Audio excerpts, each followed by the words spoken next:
there, welcome back. The air quality isn't any better today. We all wore masks, but I'm not sure how effective they'll be. For lunch, we're going to eat at Saku. Jason and we went for the zenbu, which means everything in Japanese. This includes cheese, pork, chicken, vegetable, and seafood. It's quite a portion, so we'll be sharing it together. I also ordered extra miso, salad, and rice on the side. What's so cool about Saku is that they offer unlimited refills of salad, miso, and rice. I grabbed 4 bowls of cabbage for myself.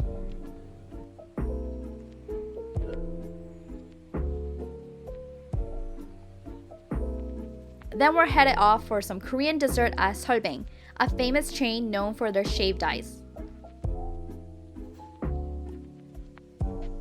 We chose the cheesecake strawberry, which was the perfect size for the 4 of us.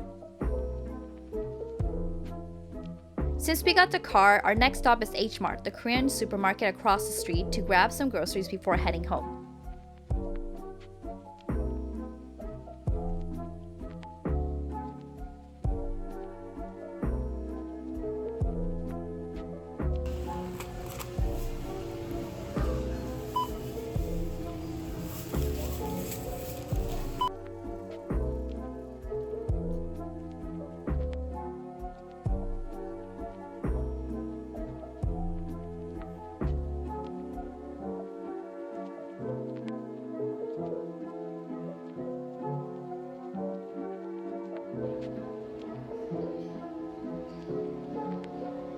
Dinner was at a nearby cafe. My sisters shared a slice of cake and linguine.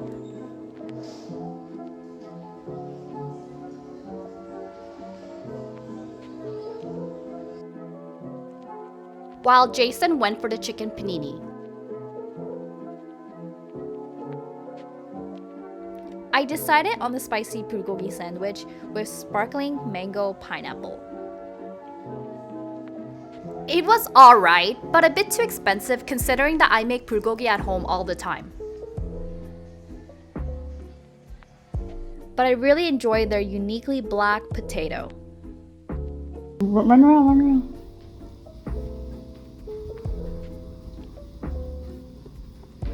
Bruh. You good? No treats.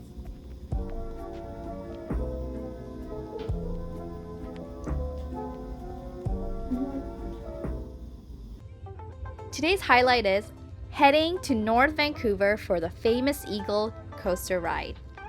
Originally, we planned to spend a couple of days in Kelowna, but the wildfire situation there was just getting out of control, so we had to cancel everything. A province-wide state of emergency was declared a few days ago, and luckily, we were able to get a full refund for our Airbnb reservation.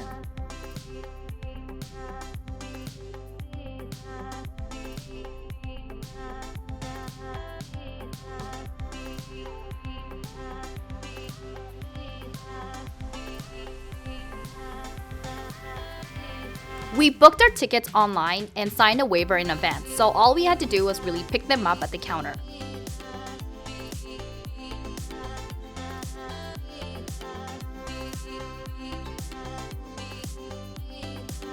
For the pass they provided wasn't very environmentally friendly, a single-use plastic card that was only used for scanning and then disposed of.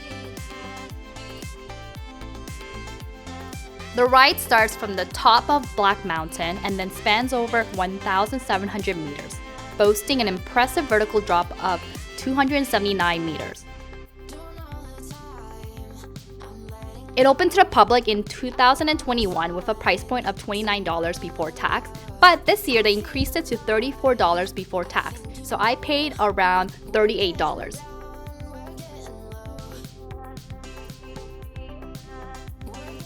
Although there are handbrakes available for controlling your speed, they advise against using them. The attendant mentioned that not using the brakes would get me down within 3 minutes. They also recommended securing loose objects and phones to prevent them from flying out during the ride.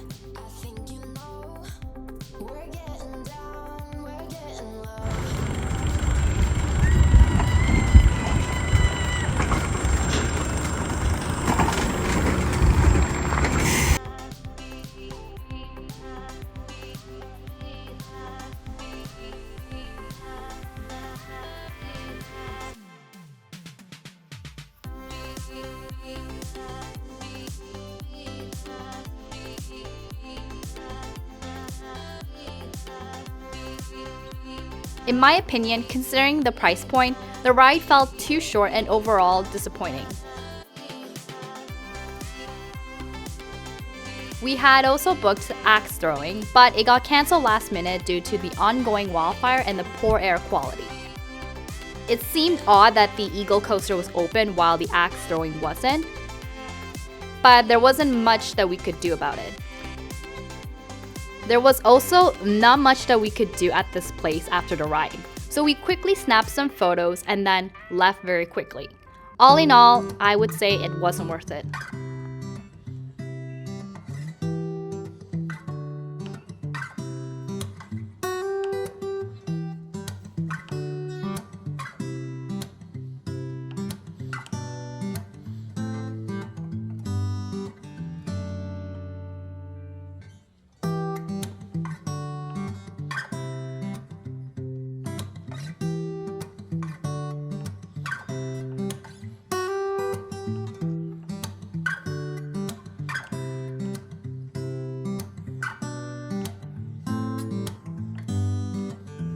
We stopped by at a lookout point to take some photos of Vancouver, but unfortunately the smog obscured much of the view. Vancouver can indeed be a beautiful city during the summer, except for the challenges posed by wildfires.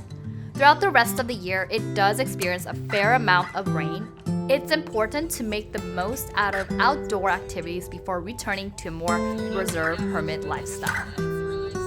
I always dislike going to North Vancouver because the traffic to cross over to the south takes forever. I hope that in the future they'll consider building more bridges to reduce the traffic congestion. Compared to all the major cities I've lived in, Vancouver certainly has the worst infrastructure and urban planning. I'm not entirely sure what the government's doing, but it doesn't seem like they're doing a good job.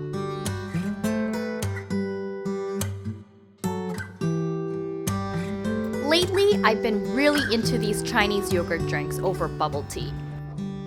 The purple rice toppings are highly addictive and a much more healthier option. I recommend trying the Oreo flavor, it will not disappoint. Once home, Coco was thrilled to see us.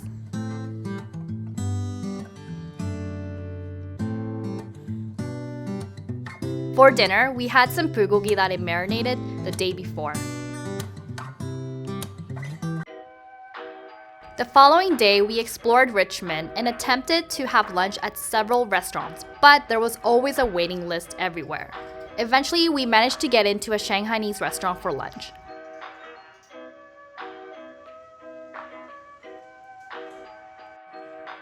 Then Hannah really wanted to try some mochi-covered mangoes, so we went to Rice and Holic.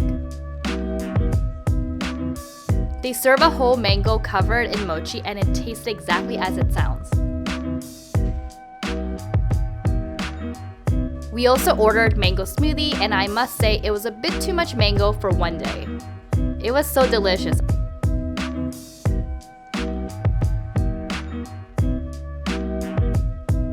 But that wasn't enough for Hannah, so we visited another mochi location. When we arrived, there was already a line forming, but thankfully it moved very quickly. Salt fry, like cut in half. Oh, well, bite in half. The assortment included 4 different flavors, including mango and durian, although no one wanted to really eat the durian.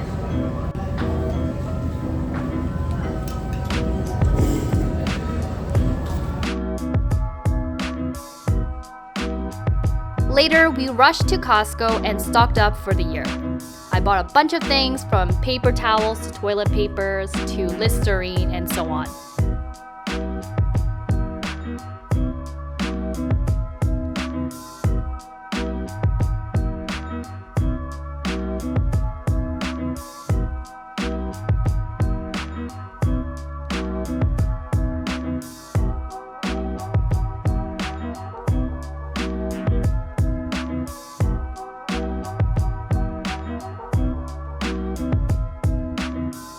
We decided to try out a new brunch spot in Metrotown called Bread and Butter. My burger tasted like frozen food, but my sisters enjoyed their sandwiches. Thanks for watching. Please subscribe and like this video. Next week, I will be posting a final video with my sisters in Vancouver.